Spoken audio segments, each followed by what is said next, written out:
Hermanas, hermanos, hermanas en Cristo, gracia y paz a ustedes del Dios nuestro Señor Jesucristo.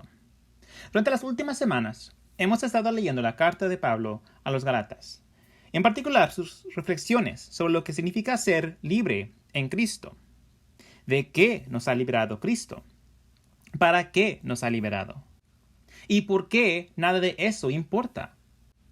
Mañana, 4 de julio, llamamos Día de la Independencia, pero a veces me gustaría llamarlo Día de la Libertad, para que, como Pablo, pasemos más tiempo preguntándonos qué significa la palabra libertad, de qué estamos libres, para qué somos libres, y cómo sé que soy realmente libre. ¿Es mi dulce libertad estrictamente una cuestión política? ¿Mi libertad para hablar, mi libertad para votar? ¿O es un concepto más amplio que incluye tener suficiente dinero para hacer lo que quiero o poder elegir cómo paso mi tiempo? ¿Se trata de la vida, la libertad y la búsqueda de la felicidad? Lo que me impulsa a reflexionar sobre estas cosas no es solo el escrito de Pablo, y que mañana es el 4 de julio, pero también encuentro muchos paralelos entre nuestro contexto y el contexto de la lectura del Evangelio de hoy con Jesús enviando a los 70 discípulos. El domingo pasado, escuchamos del Evangelio de Lucas, que Jesús había decidido ir a Jerusalén.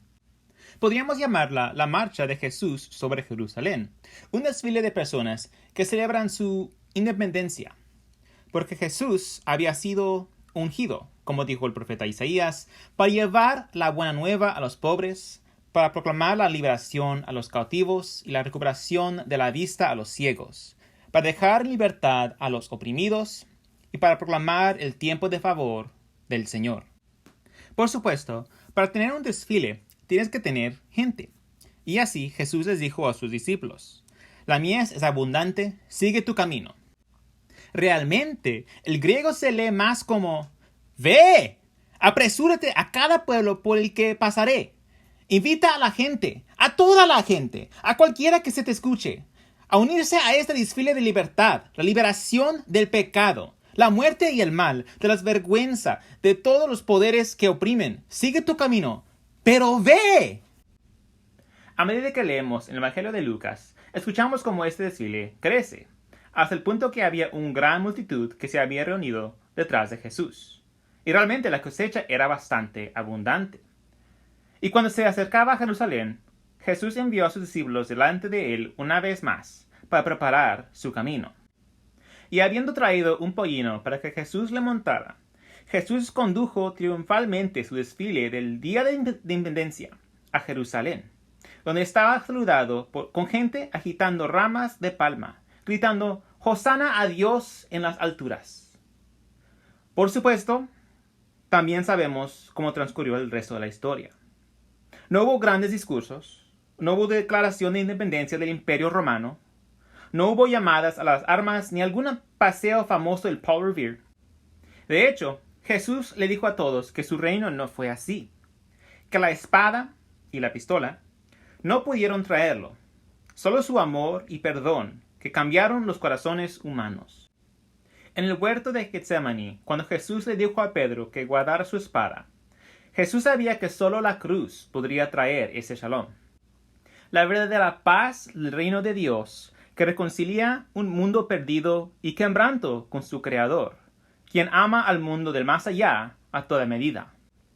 La cruz, por supuesto, es la declaración de independencia de Dios para nosotros, nuestra libertad de todo lo que oprime, así como nuestra libertad para amar como Dios ama, para sanar al mundo.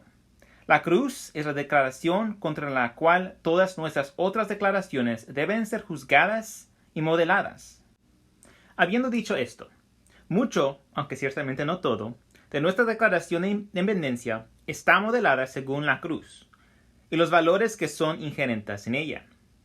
Al mismo tiempo, también sabemos que tampoco somos un país perfecto, que no practicamos plenamente lo que predicamos.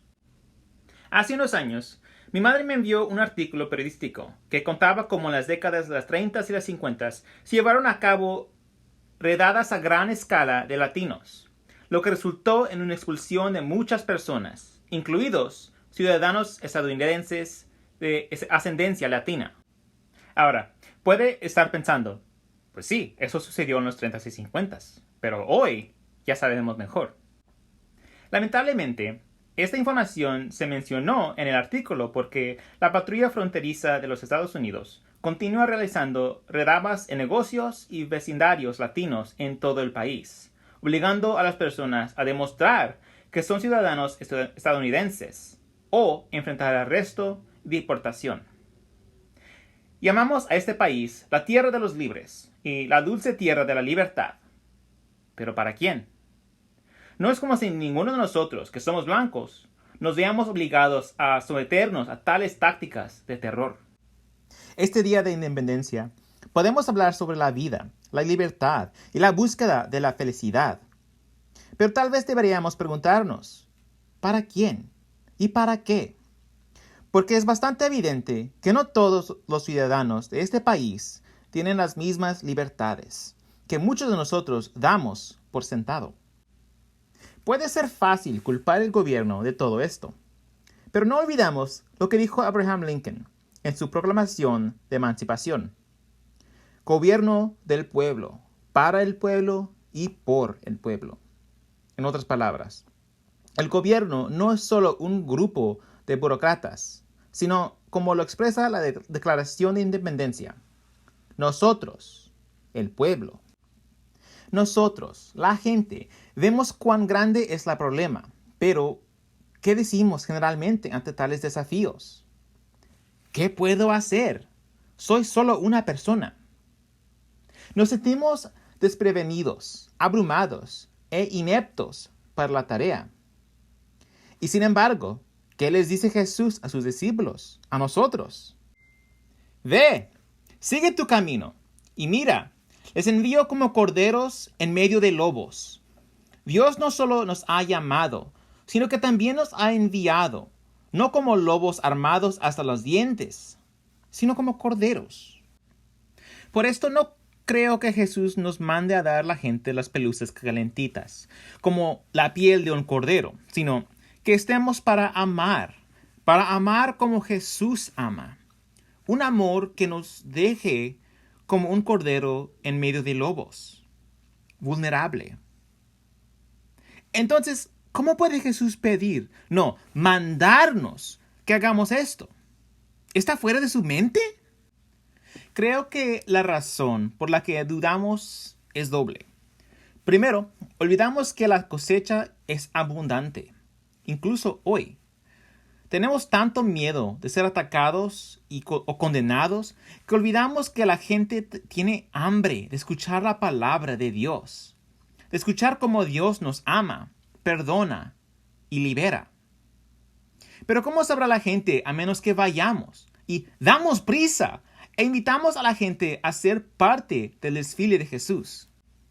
¿Cómo desafiaremos los sistemas injustos y qué seremos para lograr la sanación y la libertad si no vamos? Segundo, creo que olvidemos que incluso los demonios se nos someten en la palabra de Jesús. Ante lo aparentemente imposible, olvidamos que Dios puede mover montañas, que nuevamente, como lo expresó el profeta Isaías, en el monte santo de Dios, el león y los lobos se acostarán con el cordero. Olvidamos que Dios puede y sí cambia los corazones humanos a través de la cruz, a través de la declaración de gracia de Dios, de independencia y liberación. Solo necesitamos creer. Entonces, esta semana celebramos el Día de la Independencia de los Estados Unidos, regocijándonos en las bendiciones y privilegios que tenemos, dando gracias a Dios, el verdadero autor de nuestra independencia, aquel que ha inspirado a muchos de nuestros antepasados y a nosotros a trabajar, como nuestro juramento de lealtad lo expresa, libertad y justicia para todos. Del mismo modo, mientras celebramos la promesa de amor de Dios para nosotros a través de la cruz, hagamos que cada domingo sea el día de la independencia para nosotros. Que cada domingo sea el día en que seamos enviados por Jesús como corderos, para invitar a la gente a unirse al desfile del Mesías. Al final del servicio, siempre digo, id en paz, servid al Señor. A lo que ustedes responden, gracias a Dios, y lo haremos. Lo cual es genial, pero luego, como dice Jesús, vete, apúrate, invita. Amén.